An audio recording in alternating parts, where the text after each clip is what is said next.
नमस्कार दोस्तों, स्वागत है आप सभी का। अभी जो कैमरा स्क्रीन पर देख रहे हैं आप, ये एक मरीज के दिमाग का स्कैन है, एक्सरे है। डॉक्टर को दूसरा भगवान कहा जाता है, उसी का एक प्राइम एग्जाम्पल, बड़ी कहानी, जबरदस्त कहानी आप सभी के सामने आज आपका भाई पेश करने वाला है। सभी साथियों का बेहद स्वागत है। नमस्कार, स्वागत, सत्कार, बेहद आभार दोस्तों। मैं हूं आपका दोस्त नीरज शर्मा। अभी उपस्थित हूं एसजीएन अस्पताल के अंदर। डॉक्टर विभोर किनारे बैठे हैं, साथ में मेरा भाई बैठा हुआ है, जो इनका नाम है मुरलीधर। ये मजदूरी करते हैं, अपने खेत पर काम करने के लिए जा रहे थे। एक दिन साधारण दिन था, बड़ा मोटरसाइकिल से जा रहे थे, सामने एक अचानक गाय आ गई।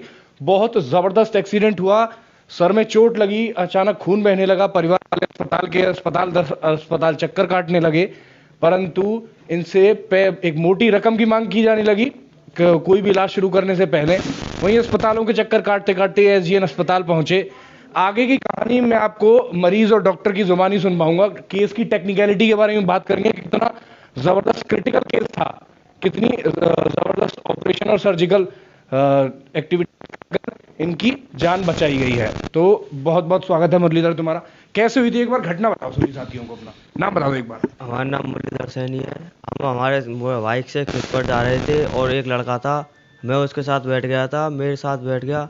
और वो जैसे गाय आई थी उसके आगे, वो गाय को देखकर मतलब डर गया था और उसने आगे की ब्रेक दबा दी थी। और इस प्रकार हम मतलब हमको उससे आगे बेहोश हो गए थे। मतलब टक्कर पकड़ बहुत तगड़ी हुई थी हमारे साथ और हम पेड़ में जाकर लग गए थे। हमारे सिर में चोट आई थी और हम बेहोश हो गए थे। उसके बाद हमारे पेरेंट्स आए थे, उन्होंने हमको संभाला और मोहल्ले वालों ने हमको अस्पताल पहुंचाया था।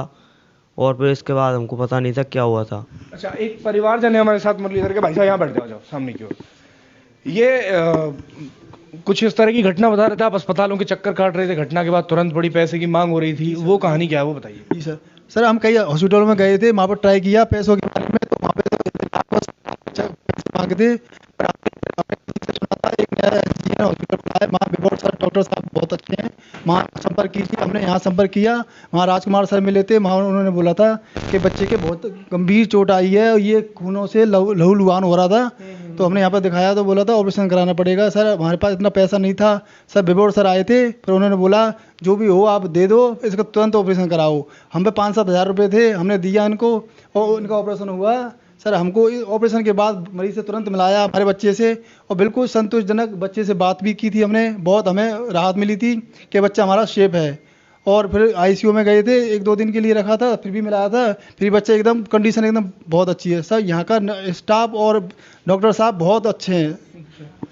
साथियों, आपने सुना होगा तमाम तरह के कई केस आते हैं कोरोना के काल में। एम्बुलेंस और चिकित्सीय सुविधाओं का जो जबरदस्त व्यापारी वाला चेहरा जो देखने को पूरी दुनिया को मिला, वो बड़ा विभत्स था। और तमाम इस तरह की घटनाएं आप लोगों ने लगातार सुनी होंगी कि ये चिकित्सा के नाम पर कितना जबरदस्त व्यापार किया जाता है, लोगों की मजबूरी का फायदा उठाया। लेकिन उसी पूरी खबरों के बीच में कितनी पॉजिटिव कहानी एक निकल कर आ रही है एसजीएन अस्पताल से। अब सीधे बातचीत कराता हूं आपकी डॉक्टर विभोर से, जो केस की क्रिटिकलिटी के बारे में समझाएंगे। किस तरह का केस था, क्या कुछ पूरा मामला था। डॉक्टर साहब बहुत स्वागत है आपका। एक बार ये पे समझा दीजिए एक्सरे पे कि किस तरह से क्या मामला था। नमस्कार सभी लोग। जब ये मुरलीधर पेशेंट, हमें इसके बारे में बताया गया कि एक एक्सीडेंट का केस आया है इमरजेंसी में, तो हमने बोला कि पेशेंट को अभी रखो और सबसे फर्स्ट है सीटी स्कैन कराओ। और हमने जब सीटी स्कैन कराया, सीटी स्कैन में देखा कि इसके राइट फ्रंटल लोब में काफ़ी ज़्यादा ब्लीडिंग थी। इसी कारण पेशेंट पूरा बेहोश पड़ा हुआ था। हमने पेशेंट के पार्टी को समझाया, लेकिन पेशेंट पार्टी ऑलरेडी बहुत से हॉस्पिटल देख के आए हुए थे और उनके मन में इलाज से पहले पैसे का डर था।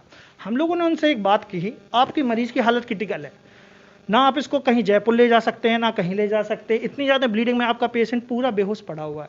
हमने उन्हें इलाज के बारे में बताया कि अभी ही इसको सर्जरी करनी पड़ेगी। मरीज ने हमें बताया कि उनके पास बहुत ही कम पैसे। हमने कहा पैसे जितने भी हों, 5,000 7,000 जो भी हैं आप जमा करो, हम ऑपरेशन करते हैं, पैसा बाद में होता रहेगा। हमने मरीज का ऑपरेशन किया। मरीज ऑपरेशन के जस्ट आधा घंटे बाद ही आंखें खोलने लगा और 1 घंटे बाद जब वो थोड़ा बात करने की हालत में हुआ, हमने मरीज को उसके रिश्तेदारों से मिलाया। डॉक्टर, ये जो आप उस पर एक्सरे पे समझा रहे थे, वो ब्लड और वो ब्रेन वाला एरिया, वो साथियों को समझाइए। और इस दबाने के कारण ये मरीज बेहोश पड़ा हुआ था। पहले के ज़माने में हमने काफ़ी सुना होगा कि पेशेंट आते हैं, सिर की चोट के बाद मर जाते हैं। ये उसी तरह के पेशेंट होते हैं जिनकी ब्लीडिंग इतनी ज़्यादा बढ़ जाती है कि तो साथियों कुछ टेक्निकल ग्लिच हो गया था, तो डॉक्टर साहब समझा रहे हैं कि स्कल के चारों तरफ ये जो सर के चारों तरफ का स्कल है, इसके अंदर ये ब्लड आ गया था, इसकी वजह से दिमाग दब रहा था। अभी इसके इलाज के बाद का वो एक और दिखाइए सीटी स्कैन। का सीटी स्कैन है, आप ये हर कट में यहाँ देख सकते हो, मल्टीपल कट्स में ब्लीडिंग ही ब्लीडिंग दिख रही है। ये हम लोग पेशेंट को ऑपरेशन के बाद ही तुरंत ही स्कैन कराते हैं, अगली सुबह जब पेशेंट स्टेबल हो जाता है। आप इन स्कैन में देखिए, कहीं भी वो ब्लीडिंग आपको दिख नहीं रही है। ये हड्डी काट के जो ऑपरेशन होता है, हड्डी कटने का बस यहाँ साइन दिख रहा होगा, पर आपको कहीं भी वो जो सफ़ेद कलर की ब्लीडिंग यहाँ दिख रही थी वो कहीं भी नहीं है। इस ब्लीडिंग को जब हमने कंप्लीटली रिमूव किया है बहुत अच्छे तरीके से, तभी इस मरीज में ऐसे रिजल्ट्स आए हैं। और ये जैसा आप बता रहे हैं, इस तरह की चिकित्सीय सुविधा पहले मेरी समझ में भरतपुर में उपलब्ध नहीं थी, उनमें किस तरह से बदलाव होता हुआ दिख रहा है? भरतपुर में ऐसी चिकित्सा सुविधाएं उपलब्ध थी। टाइम मैनेजमेंट, मनी मैनेजमेंट ये बहुत इंपॉर्टेंट है। पेशेंट अगर पैसे देने लायक था तभी वो यहाँ रुकता था, अदरवाइज वो गवर्नमेंट हॉस्पिटल्स चला जाता था। हमने अपने इस हॉस्पिटल का जब वो किया, प्लान किया, तो हमारा मेन मोटो ये था कि सही पैसों में और सही टाइम पे मरीज का इलाज हो। उसी को चलते हुए हमने यहाँ पे अभी तक लगभग 2000 से ज़्यादा न्यूरो के मरीज देख लिए हुए हैं, और हमारा 210 के अलावा लगभग एडमिशन हो चुका है, और 30 सर्जरी हम न्यूरो सर्जरी यहाँ कर चुके हैं। ये सर्जरी ओपन सर्जरीज होती हैं। हमने भरतपुर में पहली बार एंडोस्कोपिक सर्जरी कर दी है। 14 साल की बच्ची ब्रेन ट्यूमर के साथ आई थी, उसका भी हमने ऑपरेशन किया है, वो भी आप लोगों को भी एक बार दिखाया था। और दूसरे मरीज भी आए जिनके दिमाग का पानी रुक गया है,